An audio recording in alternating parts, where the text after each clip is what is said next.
Hey guys, welcome. We've got a really great guest and a great friend of mine coming on in a bit. I'm just going to adjust this. There you go, we've adjusted it a little bit. We've got this new stand, which is a bit wobbly. See that? If you touch it a tiny bit, it just goes everywhere. But never mind, we'll crack on. So we've got the lovely Kamila. I'm not even going to attempt to say her surname. I'm just not going to. Let me just type back to someone. So hey, Camilla's watching. We're going to invite her on in a bit. We've got Darren Danks, my friend. How are you, buddy? And we're going to get you on the show soon, Darren, actually. A really great guy. People should connect with Darren Danks. Seriously, connect with Darren Danks. Fantastic guy. So, right, I'm going to bring Kamila on. She's watching, so I might as well. Hey, Zach. How you doing, buddy? Hey, Stay Yours, mate. I know you called me yesterday. I didn't know when to call you back because of the time difference, but I'll give you a shout soon. So I'm going to start up. I'm going to put the record on, and well, it's recording live anyway, dumbass. So I'm going to get Kamila on. Let's invite her on. Bring her on camera. There you go. Sorry about the wobbly thing. So here we go. Let's see where we get with this crazy lady on my crazy interview. Is she coming on? Should be coming on. Bring them on. Right. There we go.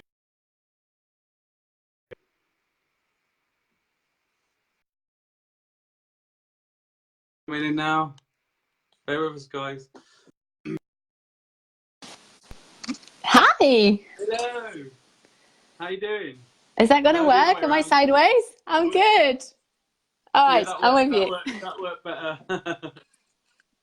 How are you? All right, I'm here. I'm good. How are you? That's the main thing, definitely. Yeah, not bad. I've got a wobbly new stand.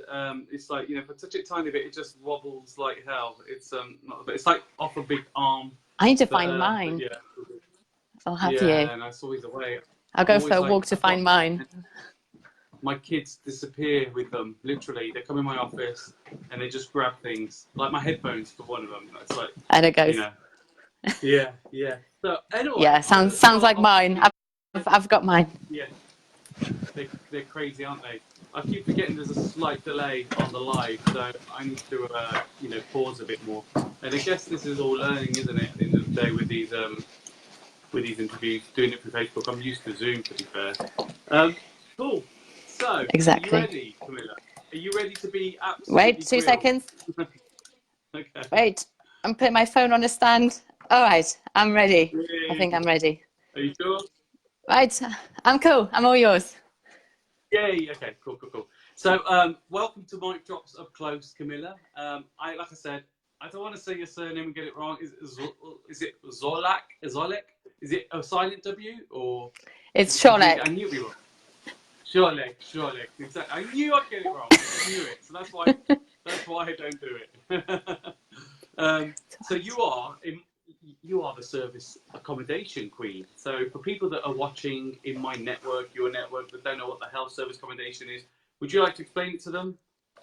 Yeah, of course. So service accommodation is another name for short-term lets. So I guess it's we take houses, apartments, and we give them on a short-term let to people, and we provide the service with it. So they're fully.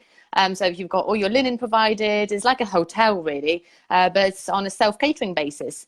And the services that you provide with it are sort of optional to you, is whether you choose what you choose to do for your guests. So effectively short-term lets, like holiday lets, but we mainly cater for the corporate side of things and the business workers.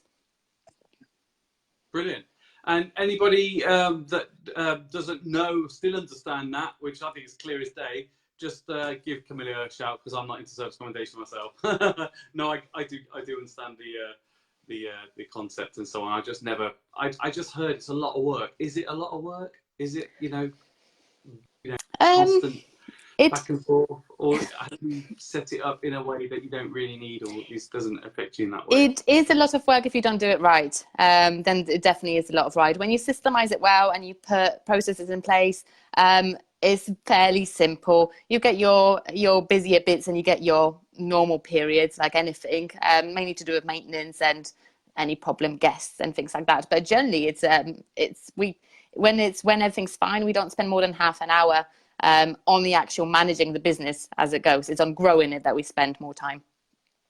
Wow. Okay. Cool. So actually, not on the business, not that much time. Right. I didn't realise that. I thought there'd be quite a lot of time on it. But I guess, like you say, you set it up right. Then that's the way to go. You know. But I want to get this. Obviously, mic drops up close is about getting up close with mic drop, and we've connected. We're very good friends, and been good friends for, I don't know, it feels like fucking forever. Excuse my language. I know. It feels like, isn't that mad? It feels like forever that we've been friends. And literally wherever we go, we connect, don't we? It's so funny. It's like we're joined at the hip.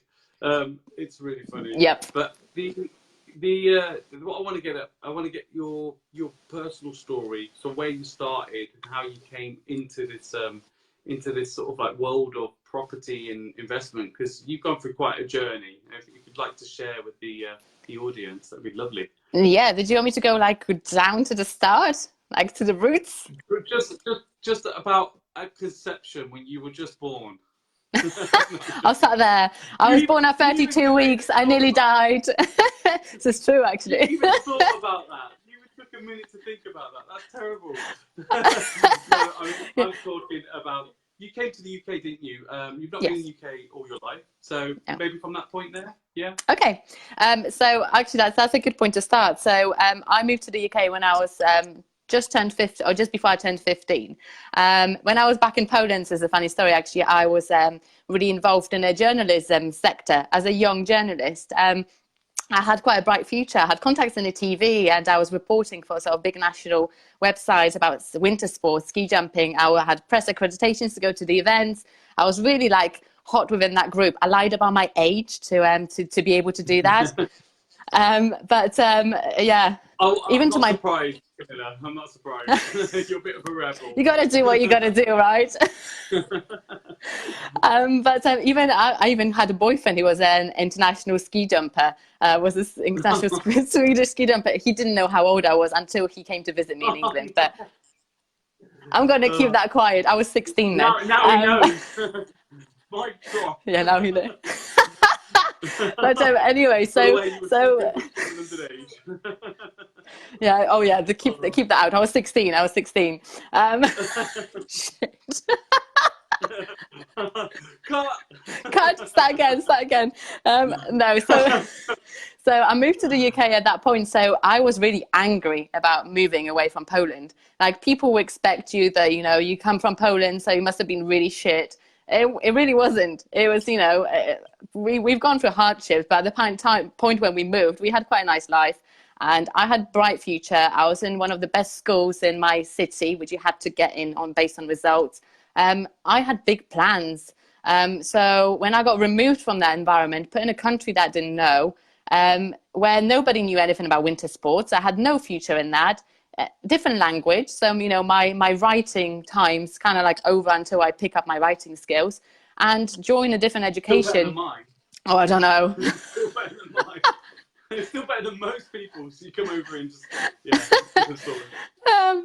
yeah. So it was. I was angry. I was really angry that I had to come here, and also the time that we moved. So I moved here. It would have been halfway through year 11. And the education system is very different. So it meant that I didn't have any coursework. So they had to move me to year 10 so I could catch up on everything. So I kind of joined halfway through year 10, had to catch up on all the work and then finish. So it started at that point. And when I moved to Plymouth. So Plymouth is a little bit, we're a little bit behind here with everything. And we don't have a lot of foreigners.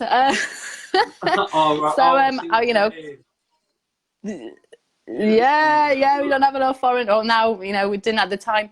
There was a big influx of Polish people at the time when I moved, and I got bullied. I had comments like, go back to your country, stop stealing our jobs, wow. You fake, you're never going to get anything, lots of that thing. Bear in mind, my parents both set up their own companies and employed people, so their comments about stealing the jobs, I was like, that's quite funny, actually. But I let them say what they wanted to say. But that gave me a great determination to prove them wrong. So through my life, through everything that I've done, I've always thought, if I just set my go on achieving something, I'll go and get it. So my journey actually wasn't meant to be in property. So I was meant to go into the journalist kind of stuff, went in the medical sector, so that's what I was kind of aspiring to.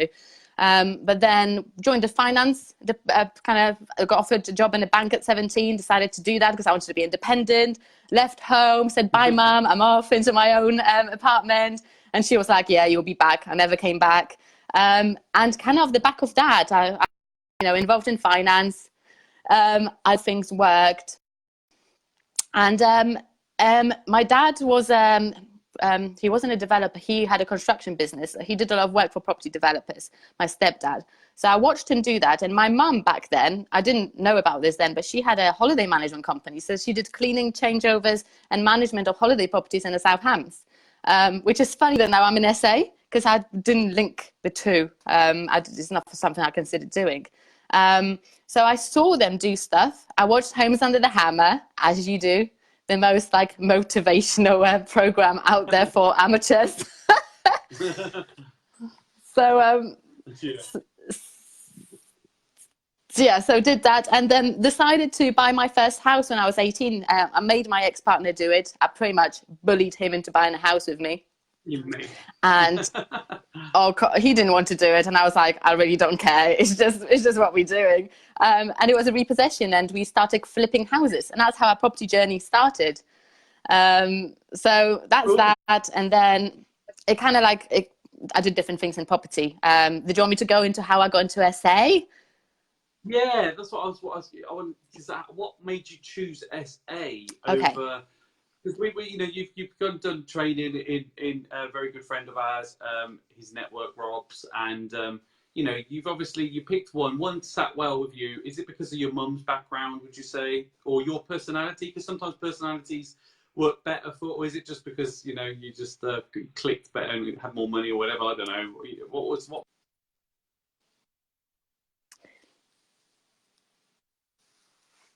So it was none of that actually. So I came from a place of pain because I did property. I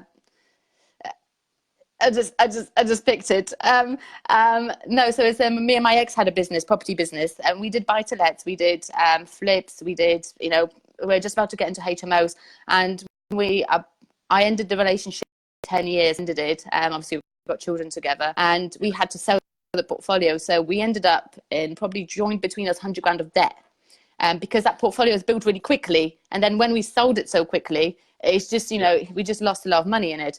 So I knew about SA, so I had a lot of knowledge about property, and I knew about SA. And in my head, I needed to replace my income because I was in debt, and the monthly payments and everything were killing me.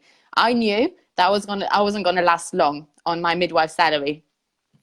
So I didn't know what was going to happen. I didn't know whether I was going to make it. I just knew service accommodation. Rent to service accommodation's got the least kind of funds needed up front to fund it, and it's got the best monthly earning potential in the quickest time. Because if you rent a property, it's there immediately, and you can get it set up and started straight away rather than waiting for it to complete and everything else and doing refurbs. So I came to Progressive August 2017 to Miss Happy to get motivated. I was like, I'm not buying any courses. I've done that before. I'm not doing it again. And came away with 2 courses, as you do. And but the best, the best thing that's happened, because it got me on track straight away, and I just used the momentum and I just cracked on and started setting up SA. I was in tunnel vision for months, just getting the business going. And I didn't actually realize how much I was making until probably 8 months in.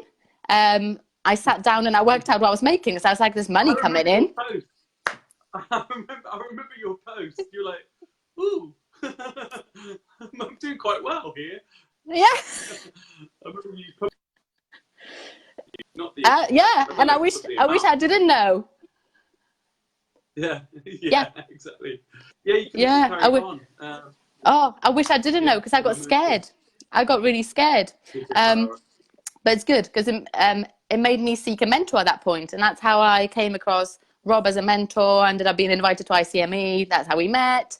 And I kind of like, my business is booming because it's expanding in so many different areas now. So yeah, it did help me. But yeah, that's how I got into it. It's a bit random.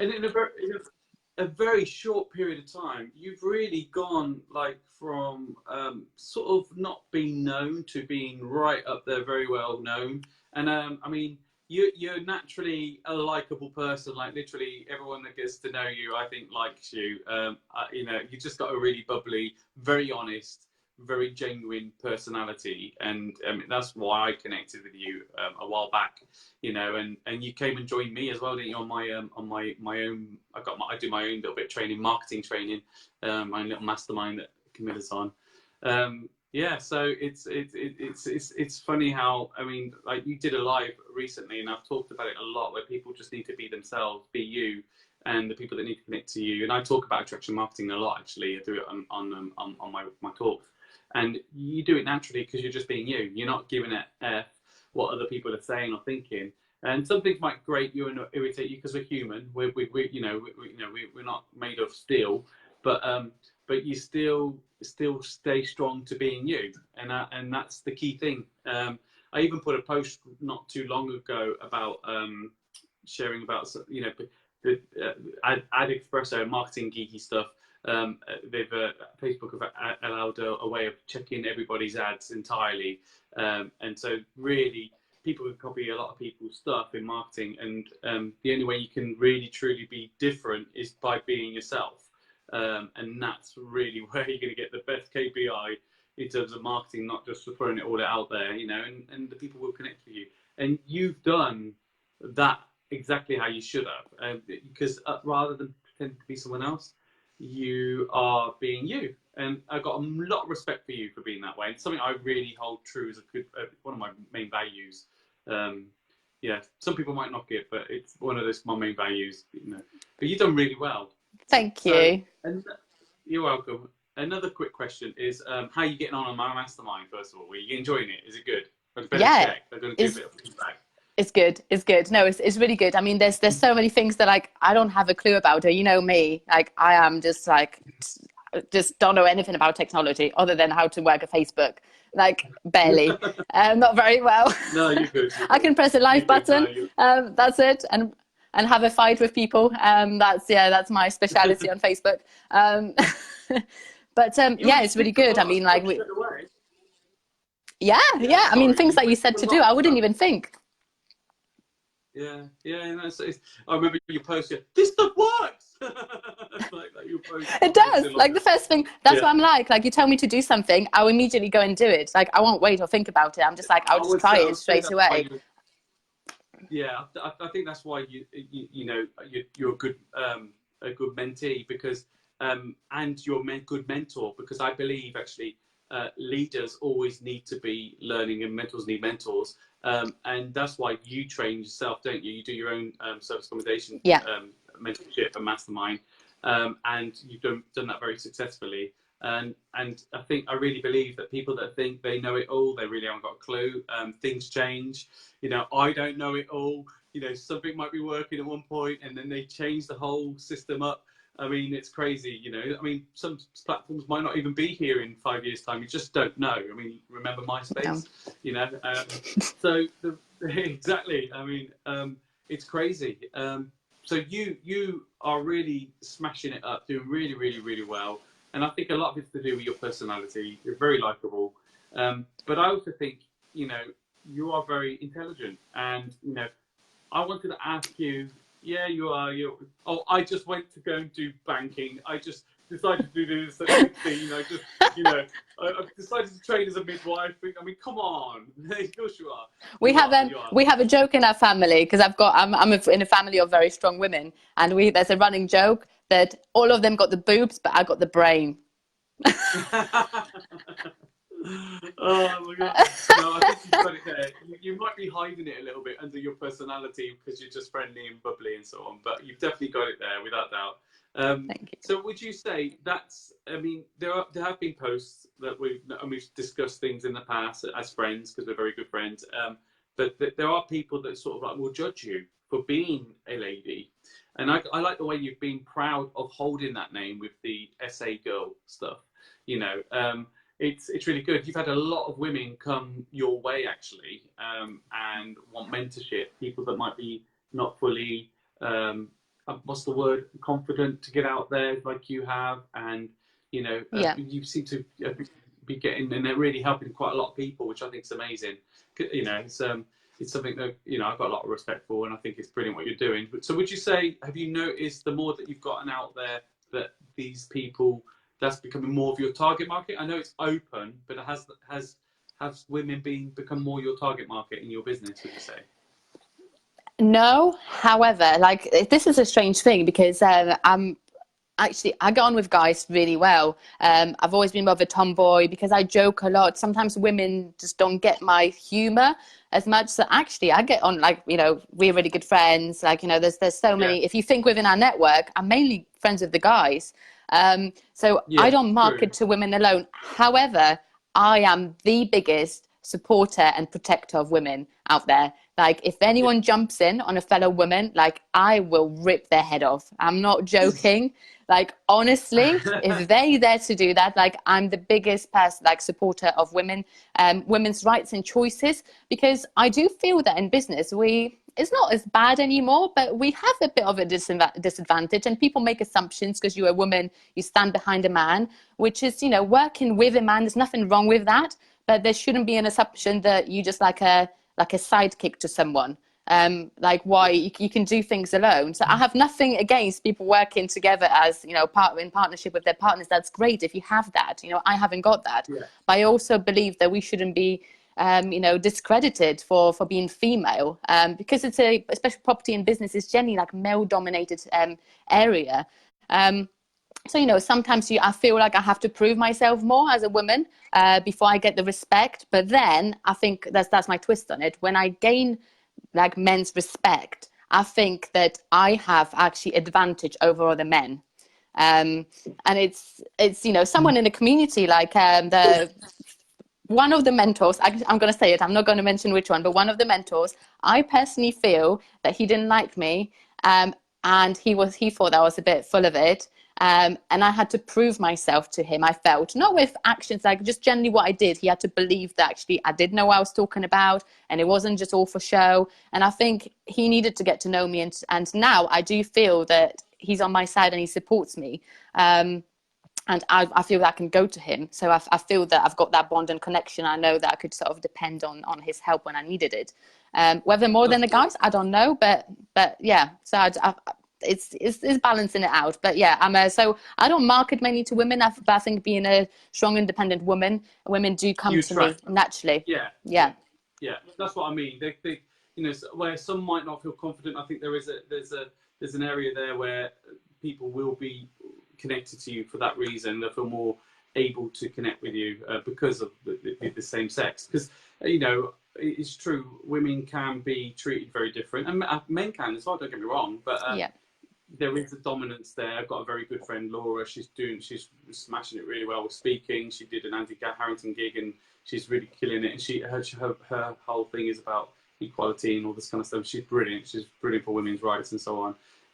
And I truly believe in it. And the thing is, it's like, it's tricky because my wife's very pretty, and when you're pretty, people assume that you got nothing up there, and that you haven't gotten far in life because you got help and all this kind of thing. And actually, people like my wife and other people have done a lot of things on their own, and they've smashed things on their own. I say smashing a lot, it's my favourite word, by the way.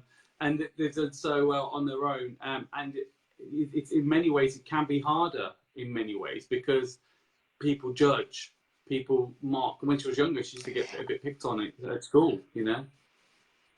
So, and you know what is as well? No, that's fine. When the men, and this is like, I don't want to put it out to all the men because I don't want any man to be worried about coming to speak to me, and then I'll be thinking something else, because that's not my first assumption, like, ever.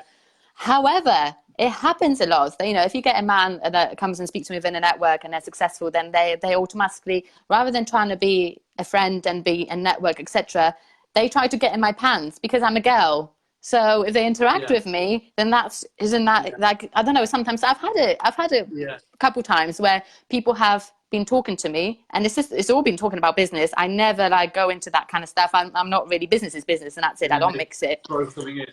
Oh yeah, and then we go for a drink to discuss business, as in a coffee. Then it's like, oh, let's go for a dinner, and I'm like, okay. And then we have dinner. It's like, where do you want to go after? And I'm like, whoa, whoa. No, I'm going to bed, and I'm going to bed alone. Like, bye. Yeah, I know.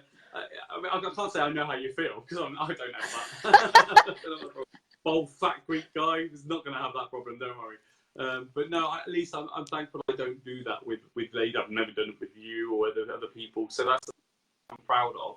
I actually love to connect with people for being them. You know, I really do. And so if I connect with you, whether you're pretty, whether you're not pretty, I just connect with you because I connect with people, and I love people. So that it's really important to have a real decent, genuine bond. I mean, there are people that are very fake out there. We probably know similar ones that are like really like, it's in your face kind of stuff. And it's just too much. There's a lot of fake people out there. But, you know, it's refreshing when you meet people that are genuine, for me in a way. And I that really, you know, that really connects to me massively. So, you know, heads up to you. Thank you for being you, basically. So, And vice versa. Thanks, really appreciate it. I just want to touch on, someone's actually put something on here. So just quick, we're going to read something here. Remember one of Camila's earlier lives 12 months ago when she was doing calls to vendors on her lunch break for her midwife job and telling everyone that we all have time. Bless. I didn't see that one. That's from Carl Simpson.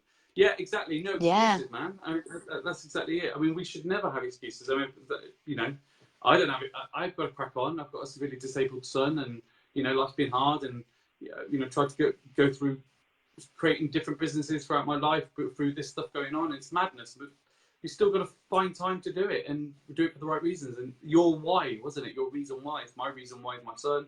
Yours is your girls. You know, I say my son, I mean my family, but I think of my son stronger because it's more empowering because he was born healthy. And actually, we got a bit of a weird friendship, haven't we? Because my son was made disabled by a midwife, right? Negligent. I wrote a book on it called My Little Spartan. It got #1, Beautiful Boy. And it actually says there, embrace the struggle to find your strength. And people thought, oh, he's anti, he doesn't like the NHS, doesn't like midwives. Actually, we forgave the midwife. It was in the national papers, and she's a midwife, yeah. We forgave the midwife in the national papers because we know people don't do this on purpose. It was bloody hard, hit us really hard, still does. Had depression. It's been 7 years almost on. And our life's completely turned upside down. But I don't believe that person did it on purpose. She might have been negligent and done things wrong. Yes, there's a sequence of things that were wrong, not just her bosses, things that should have been checked. We can't just hold it on one person. But it's hard. And so it's a strange friendship that you know, where people assume that when it was in the newspapers, people are like, oh, you're just against the NHS. We're like, no, we're just telling you what happened to my son to stop it up into other people's awareness. And we had hate. We had some people that are trolling us that actually work for the NHS that were kind of like, oh, you know, and I'm thinking, what's this about? It's just crazy. My son's just been born healthy, came home normal, and then been left blind, deaf with spastic cerebral palsy, non-verbal. I mean, just like, what the hell? You know, and I'm getting attacked, you know. What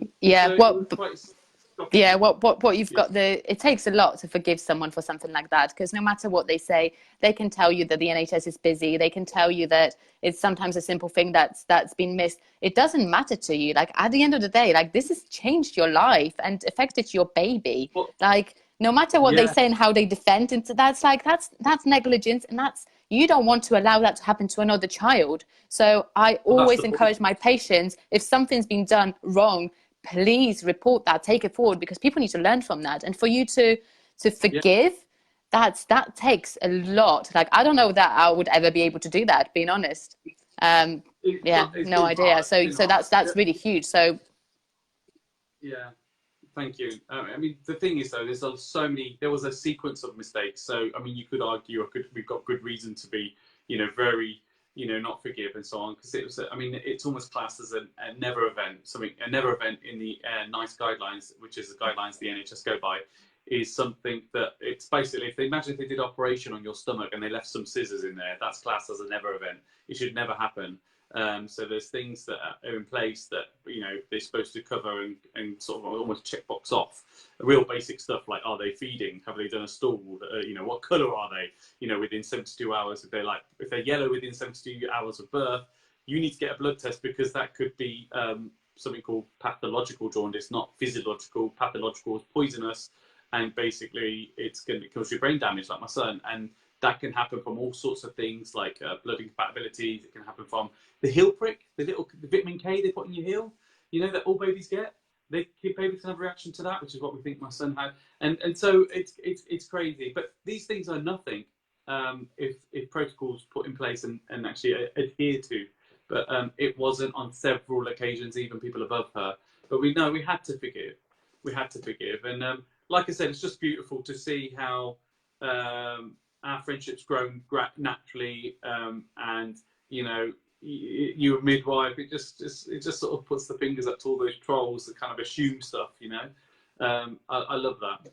And so I mean, let's touch on that actually, the midwifery stuff. I mean, you were in that for how long? I was qualified for 3.5 years before I left it, so 7.5 years in total, including training. Wow, so that's a blooming, and it's not an easy job, is it? Let's be honest. I mean, I know, even I know it's not. You're running around left, right. So let's be fair. I mean, again, okay, my son was made disabled, but it's not an easy job. You're running around everywhere. I must be. It's hard. It's being a student. I'm a very passionate person. I love my job. Absolutely loved it. I love everything about midwifery. I'm passionate about it. Being a student, you're allowed to be passionate. I knew everything about the latest research. I went to every conference out there. I was just living and breathing midwifery and improvements to care and how we can make things better for women, and thinking of creative ideas. I qualified. I'm actually a published author. I have an article published in the British Journal of Midwifery, and 7-page spread. So I got that out there. I was so passionate. I got into a project lead within my trust very early on in my career as a midwife, which was great. Became a specialist in the field of infant feeding, and I just put everything into it. But the more I put in, the more there was people laughing that, oh yeah, look at her trying to change things.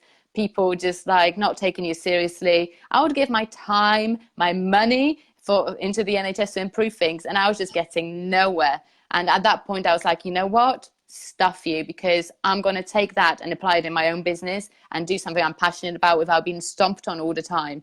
Plus NHS, the restrictive environment you work within, you're not allowed to be yourself. You're not, you know me, you know my big mouth.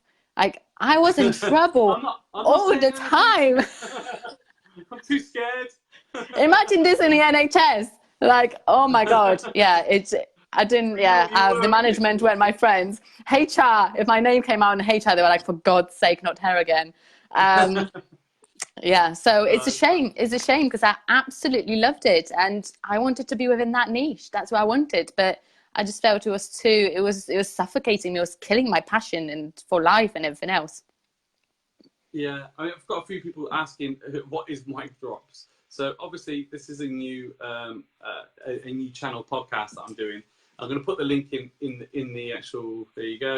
It's on iTunes. Just come out on iTunes. I've actually got several interviews before that are getting uploaded. The thing with iTunes, they take ages to upload them. Yeah. So that's. Stay said a while ago they can't hear me, but I can hear me. You probably can hear me, can't you? And I've got other people are answering back, so I presume they can hear me. So Sava put, Mike is this cool chap on the left. Mic drops comes from his mic drops. Okay, make interviews. Okay, well, cool. Thank you, Sava. Cool. So I'm just trying to see what other questions and comments there are. Here we go. Amazing work. Cheers. So true, Mike, from Claire. I'm just looking. There's a lot of people joined. Anybody got any questions for our lovely guest, Kamila, about service accommodation? Anything. Ask me anything. Did you hear my rant this morning? Sorry? Did you hear my rant this morning? Oh, you did. You joined in, didn't you? Yeah, I didn't quite catch it. I mean, I'll be honest with you, I've been really busy. I've had major problems with my emails with G Suite, and I'm just trying to sort it all out, and G Suite is just not getting back to me. And I've got stuff to send off, stuff to receive, and so on. So my head's been in that. But I saw a bit of it at the end where I started joining in, and doing that thing that you shouldn't do really when you're working, where you digress onto Facebook distractions and stuff like that. But yeah, I saw something about someone said something bad about you as a parent. That was could you explain? Yeah. So with social media, I just want to, I think it's important to say people are scared to put themselves out there in case they get the negativity. And you're always going to get it. So, you know, some people try to be something else on social media. They try to pretend to be this person that just appeals to everybody. And I think people are always going to hate you. So I'd rather be myself and be loved or hated. And I did a video, and you know, it's just like I'm myself on video, and my children interrupted, and for quite a few times, like in total. And I ended up just asking. I'm very strict parent when they misbehave, so I ended up just asking, literally saying to my, "That's enough, leave."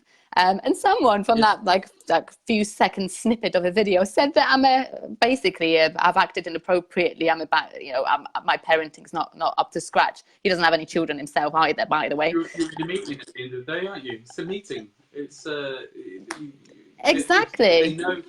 Yeah, I get it as well. My kids will like knock on the door and they know I'm in a meeting or I'm on a live and so on. And it's like, you know, they've got to understand. But I do bring them in a few times here and there. But obviously, it's about. It's not about us being interrupted. It's about them learning from it. Like, do you know what I mean? That's completely. And also, like, you know, judging people's parenting on social media, stay out of that. So I did a video, and I did a rant about it because, you know, our mentor Rob, he often says emotional intelligence, emotional control. Don't have emotional reaction. Yeah, that's it. And I get it. So I've been working really hard on it because I am quite an emotional person, and I get in fights all the time with people. Fights, when I say fights. I'm quite emotional too, to be fair. Yeah, I think we're both the same. So we're both working on the same thing. So I'm working on it in my head. I was hearing him saying, Kamila, just listen to Joe Dispenza. But I thought, no, because like I really disagree with this, and I'm going to go out there. Like, I'm just doing it. And I did this rant video. You're already having a rant with Rob, with the rant in your head, with Rob telling you that advice in your own head. You're ranting at him. Poor Rob, man. I feel sorry for him. I mean, I know, we fall out a lot. He holds back, bless him. Good on him. He's like, right, calm down. No, but that's what it's about. It's about being open and honest in where you are in your life, and being able to feel confident, actually, to be... and that's what a great mentor is. That's why I truly believe, as much as, you know, I'm sure Rob isn't everyone's cup of tea, and we know that.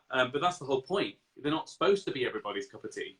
You know, for me, it's I find Rob really unique, special mentor. That you know, I mean, there'll be things I'm sure that I've not connected to, and there'll be things that I absolutely really do connect to. You know, but he is really a great guy, and I'm convinced that he'll be remembered in many years to come as one of the most influencing guys in the UK in terms, I'd say not just property, I'd say in mindset as well, and you know, without doubt he's a legend. Without doubt, I've got a lot of respect for him. Otherwise, I won't be on mentorship with him either. Yeah. What's that? Yeah. Oh shit, he could be watching this. Mind you, Rob doesn't watch anything else. So he won't watch this. No, Rob. Let's say what you want. He's in a bloody Cayman. He's in a Cayman. Yeah. Oh yeah, he's living it up. He's probably got grapes being fed him by all the mentees. That's life, right? They're working. My mastermind's in Watford. His is in fucking Cayman. Mine's in my outbuilding. Mine's in my outbuilding. It's crazy. Oh, I don't know. But yeah, no, it's good. It's good. The guy's a great guy, and I've got to give heads up to him. You know, I mean, people won't connect always with, and I think this is the thing with mentorship. Is like some people say, why would they want to become like teachers or mentors? And there's a really important thing here where sometimes actually it's not all about what people assume in terms of like, oh, that's ego, or oh, this is just self-promotion and marketing. Or there is, with many people that I know, a real want and will to help people and give back.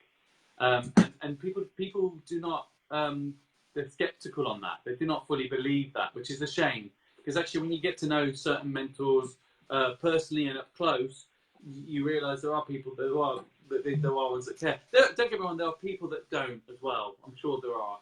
You know, the ones that are in it for a different reason, and maybe that reason is right or wrong, who knows.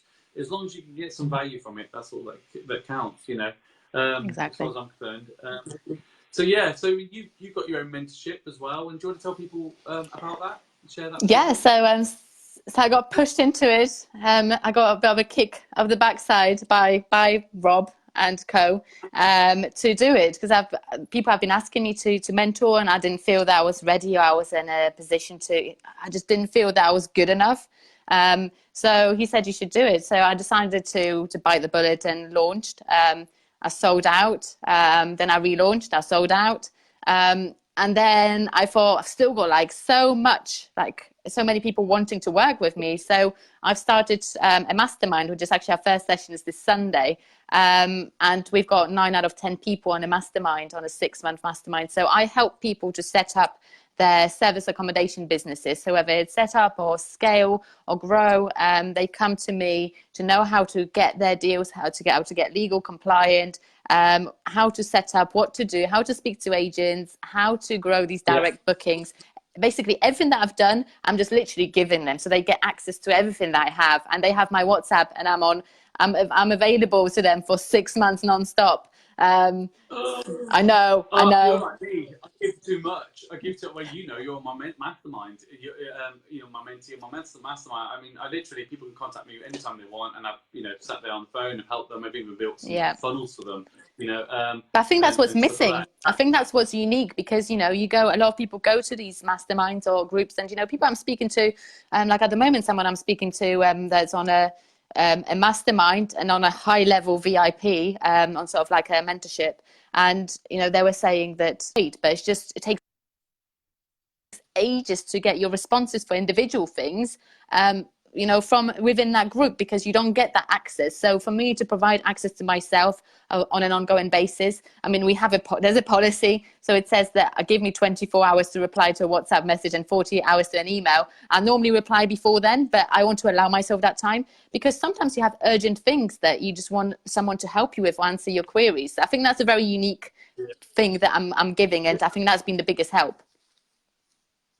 Without doubt, 100%. I agree. I completely agree. I mean, my mastermind's only small. There's like I think 10 of us in there, and for me, that's without doubt a key thing that you've got to allow people to contact you because that's what they're in there for, is to find out. They can do it in the group sessions as well because I mean mine's a year-long mastermind. It's crazy, every month, year-long, and contact and a group and so on. And I share all the tools and how to do chatbots and everything, but for me, I actually love. I'm just brain dumping everything I know, pretty much.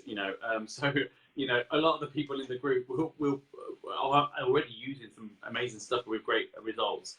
But for me, I kind of like maybe it's like a bit of fear that I want to give too much. I can't give too little. There's maybe a bit of fear. Maybe I give too much. Maybe I'm foolish. But it's part of me. I just want to give. And I think it's important. There is that. But I think it's important of a line where people respect you. And I kind of like the idea, if I'm being honest with you, that if they're vetted correctly, like for instance, you guys are mentees, you don't overstep that mark. You're logical on time. People aren't silly. So it's nice to know that the people that I've got in my group are going to be launched soon. Yeah. You Yeah. have to establish boundaries, and that's one thing that like at the start I felt really uncomfortable doing, but you have to, because sometimes people would contact me and say, can I get on a call? We do 2 weekly accountability calls on as part of the mentorship, and sometimes they would message me, can I speak to you like in an hour?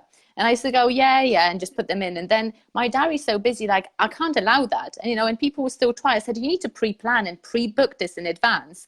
Like, because I have other responsibilities. I used to do calls like when I was with the kids or late in the evening. And then I went, you know what? I deserve a life too.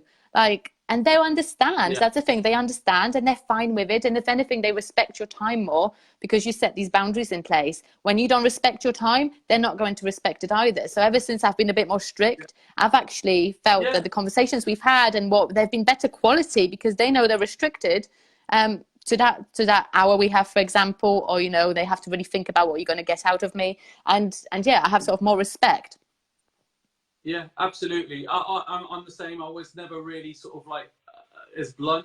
Before, people used to phone me up. I remember doing a rant about a year and a half ago. A guy wanted to find out all the knowledge I had in property. I'd given him the knowledge. He'd phone me up at random times. Real nice guy. But he was like, in my mind, if I'm being totally honest on this live, don't know if he's watching, but I thought it was a bit sort of like up there in the stars, literally, where I want to get 200 houses in like a week's time kind of thing. You know, it's just like, you know, and I used to be very straight up and honest, and I don't think he kind of liked my honesty about that. And so in the end, I ended up just pretty much being blunt to him and just and cutting him off, because it was like 11 o'clock at night, 10 o'clock, and I was too polite. And I realised, actually, like you, where you've got 2 children and you're a single mum, your time's valuable. Well, mine's with a child that's deemed life limited because it's disabled, you know? So my time's valuable, you know, with my family and my son. Oh, you fell over. I've got you. She's drunk already. But yeah. I mean, and so people, if anything, our time should be valued way more than you know, most other people that don't have those sort of extra commitments, where they, you know, they've got the shared time with their family, or, you know, they haven't got a disability. You know, we've all got problems. Everyone's got issues. It's just about cracking on. We've got a couple of questions here. We've got one from Barzan saying, how does one ascertain whether a property could be profitable service accommodation? I have a detached property which has been run as unfurnished single let to a service accommodation, but I don't want to spend money on it and furnish it and then find out it's not working as a good service accommodation. Do you want me to answer? How would he be able to, how would he know before going through the expense of changing a standard single let into a service accommodation without going through the expense, whether it would work? Is there any sort of like mic drops or keys, nuggets that you could throw in there? Research is huge. So our first thing would be, do you know anything about service accommodation yourself, if you're planning to do that? If you don't, either get educated or find somebody who does, so they can show you how to do that research. You need to research your competitions, see what occupancy rates are sort of prevalent in the area, what people are charging, what kind of market you're going for, because you kind of like, is it holiday, is it corporate, is it contractors, and what businesses are there, what attracts people to your area, location of it, like, is it easy to transport links, is it close to a train station, or is it close to your main motorways?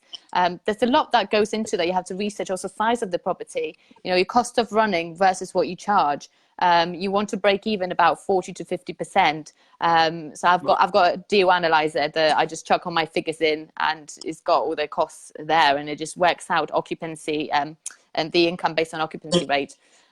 With SA, you tend to want to average SA makes 70 to 75%, gets occupancy 70 75%. So I always go on those figures. If you get more, then amazing, but you sometimes get less, so it balances out about that. And like I said, you need to work out a breakthrough break-even point, which is 40 to 50%, definitely no higher than 50%. Cool. So Barzan, I hope that answered your question. We've got one from Stel saying, how many portals do you generally advertise your property on? All of them. I was going to say all of them if you can. Yeah. Channel manager puts you on all the portals. I don't manage myself that bit. My calendars are linked to a channel manager, so I don't put myself on the portals. They'll do it. The biggest boys within that play are Booking.com, Airbnb, Expedia, investing huge amount of money into growing their marketing and kind of being the main provider. So Expedia, like Homes Away, Hotels.com, is all like one group. So they're the next one. The smaller ones, I don't really notice much, but I have my own website as well, so I direct traffic to that website so I don't pay commissions, but I put myself everywhere, so you just get visibility. Yeah. I mean, it's marketing as well. I mean, marketing is, you need to be seen, simple as that.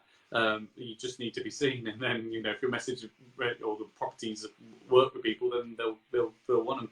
So we've got another one from Paul. What's this? Well said about some mentors just wanting to help. It's a shame that some of the spammers out there cause doubt and procrastination for prospects signing up to genuine mentors. That's so true. I've seen a lot of it in recent months, actually, where there's been some dodgy mentors out there, and even the genuine ones get you know, a bit of a bad name because of it, and they'll jump on the bandwagon. It is a real shame. It's like, and then people say, why do you pay money towards like a mentorship, for instance, and yet they don't question, you know, university, you know, where you might spend so much money at university or college, and then And then what happens then? You know, I mean, you are actually in there with people with the latest information possible, and it's a mastermind setup, not single person behind a table with, you know, a one-to-many approach. And there is generally a mastermind with people connecting and so on.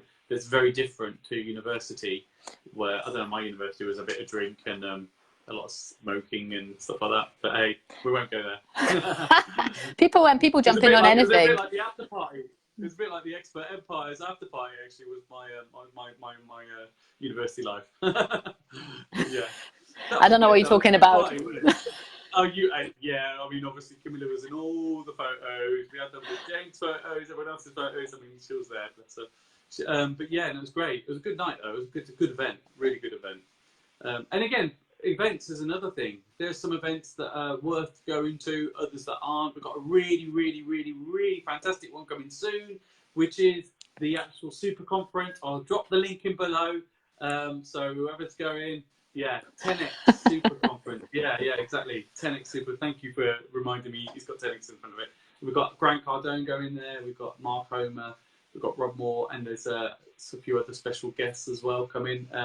That's going to be a really, really great event. I think there's going to be, is it 1,500 plus people? It's going to be a big event. So that's going to be good. So, you know, we'll put the link in the comment. But Kamila, you know, I honestly, genuinely can say that you are one of the rarest, very genuine people that I know. And it's very nice to interview a good friend and someone. We've been planning this for a long time, haven't we? Yeah. And yeah, I just thought, right, let's just set it up, do it. So yeah, it's been good. I'm glad you actually managed to find the time to do it as well. Oh, thank you for having me. It's awesome. Yeah. So before we leave, what would you say would be your your best advice that you could give someone starting in SA? Because you are the SAgirl at the end of the day. Hence the crown on the photo that I did for your interview promo, which was like not even an hour before this went live. Yeah. What would I say?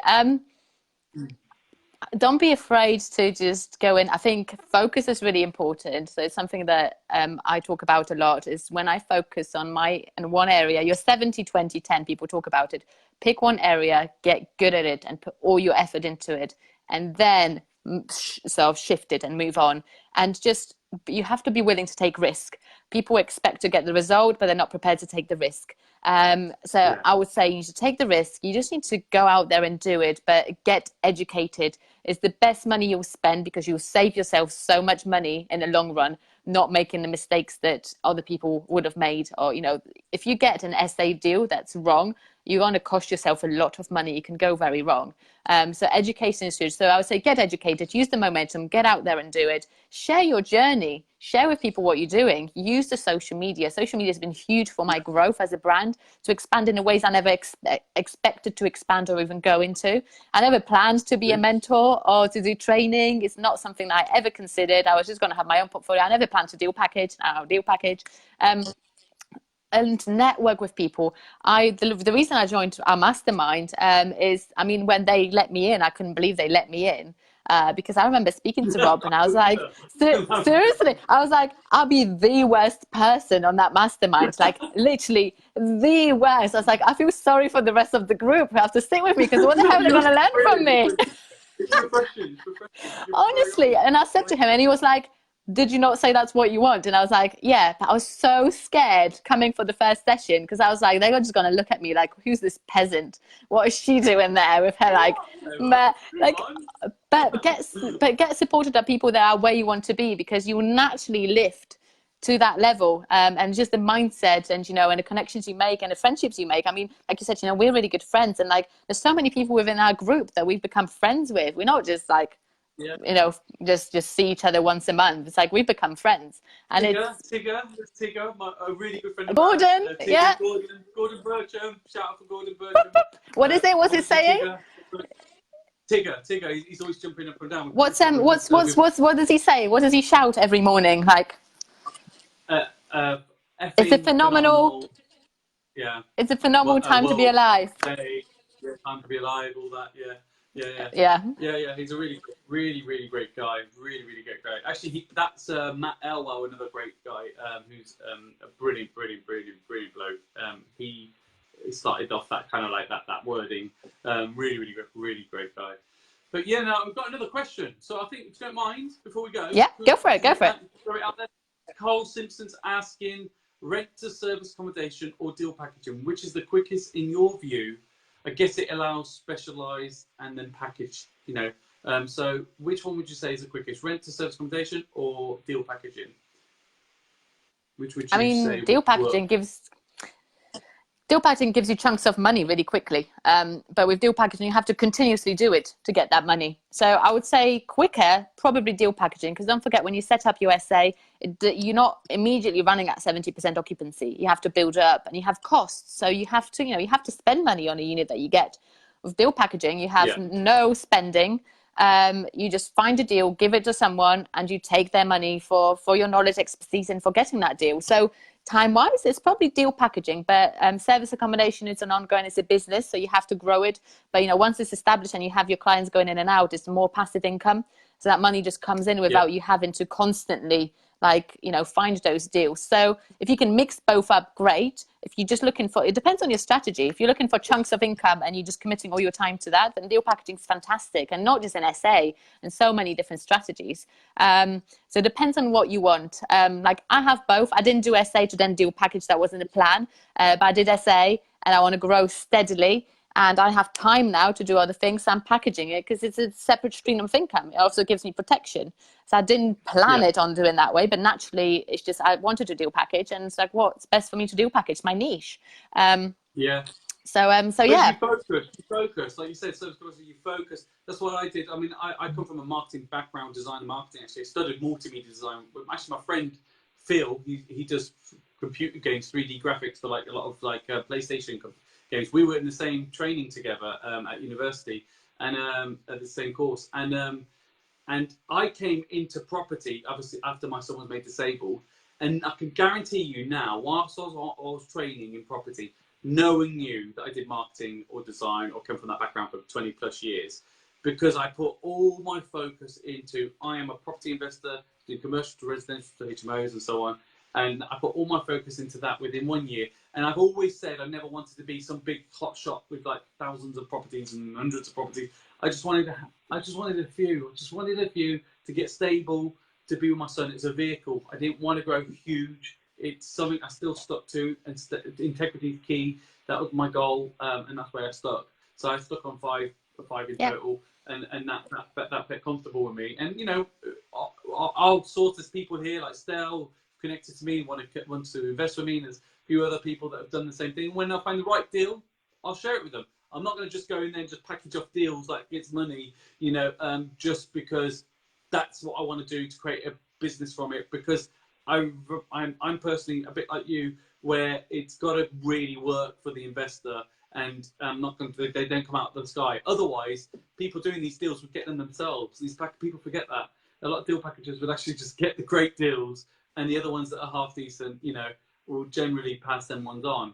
So, I personally think you've got to stick to your values. It's really key, because I don't want anyone losing money. I mean, we just got an all money out deal for my JV partner David, and it was delay with the bank, doing the refinance stuff. Took absolute ages, and we're like, oh god, but it got better than we wanted numbers, which is brilliant. So, guy's very happy. He's making money on a property that's costing nothing. Awesome. Because of the one I found for him. But that's what you do as well. With what you really do care about your clients, and it's really important that, and I think it shows. I think it's really important that you. I think ultimately it's property, and sometimes deals go wrong. Sometimes you can't, no matter how much you try, you can't guarantee it. My own deals, like some perform better than others. Like you just don't know. So there's a risk element as well to my investors. I always say to them, do your own research, because you don't want it to just be that this person told me, so I just blindly trusted. But you do care, because I would never want anyone to lose money, because like at the end of the day, I couldn't live with myself if I passed on something that I knew wasn't going to work. It's just like so, and people, but you're not doing that though. Oh, sorry. You're not doing that though. You're doing No, the no, no. research for them. I'm not don't want to say names. I know there's some people out there that just it's just a churning the deals. They're just going through them. They're not even looking at there's no effort in it almost, you know, and that's a shame. I see people, you know, getting burnt with those kind of like transactions that go on. But yeah, But also when you say when you niche in an area, which is the right thing to do. But like I said, you know, people didn't know you were a marketer, that you were, you know, a really good marketer. But like for me, like I get sometimes comments saying, oh, she's been in property for 5 minutes and look at her trying to like pretend to be something. But they don't know that I've been in property probably 9 years, 10 nearly, like in different areas. They don't know. Yeah, and like you just don't know. They don't know that. They only know me from SA because I'm niche in it. So they don't know that I had a portfolio of buy-to-lets, money in, money out. They don't know that I've flipped a number of properties. That I know a lot about the HMO market because that's what we were going into. That I've done lease options.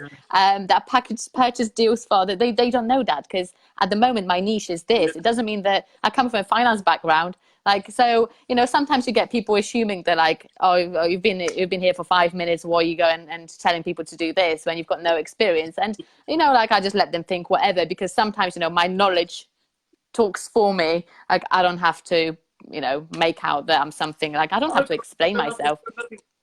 Yeah, exactly. You've got nothing to prove to anyone. I left the BBC because I was actually fed up. I was like, I'll be honest with you, I wanted to settle down. I was at the point where I wanted to meet someone. I knew it wouldn't happen in London. For some reason, I had it's just the whole environment. I didn't feel it for me. It was just.